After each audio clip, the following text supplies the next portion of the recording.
नमस्कार, मैं हूं आपके साथ कविता राणा।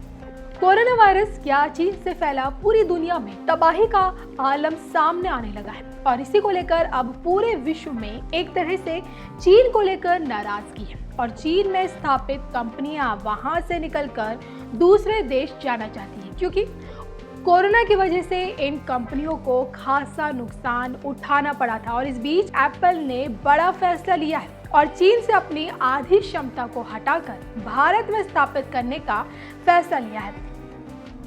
इसके साथ ही अमेरिकी कंपनी एप्पल कॉन्ट्रैक्ट मैन्युफैक्चरिंग के तहत अपने रेवेन्यू बढ़ाकर 40 अरब करना चाहती है और इस कटौती को लेकर एप्पल के उच्च स्तर के अधिकारियों के साथ कई दौर की बैठकें हुई और इस कड़ी को आगे बढ़ाते हुए एक सरकारी अधिकारी ने कहा कि हमें उम्मीद है कि एप्पल देश में अपनी कॉन्ट्रैक्ट मैन्युफैक्चरर्स वेस्टर्न और फॉक्सकॉन के जरिए स्मार्टफोन का प्रोडक्शन बढ़ाकर 40 अरब डॉलर करेगी और इसका एक बड़ा हिस्सा एक्सपोर्ट किया जाएगा।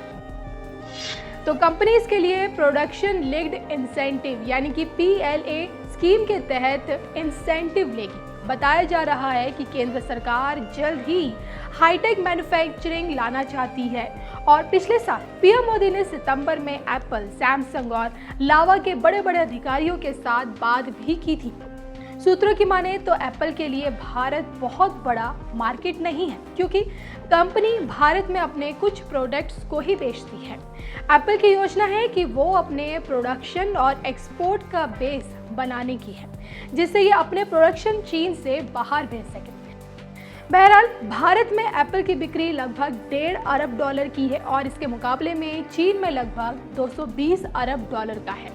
चीन में एप्पल से परोक्ष और अपरोक्ष रूप से लगभग 48 लाख लोगों को रोजगार मिलता है। तो ग्लोबल हैंडसेट एक्सपर्ट में एप्पल का मार्केट शेयर 38% है और दूसरे स्थान पर 22% के साथ सैमसंग है।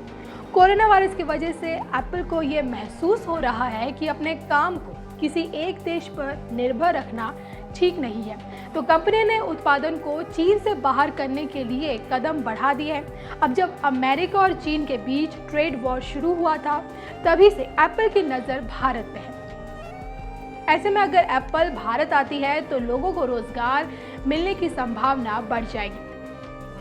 तो अब आप समझ सकते हैं कि आखिरकार एप्पल चीन से क्यों बाहर निकलना चाहता है और कैसे कैसे प्लान बना रहा है।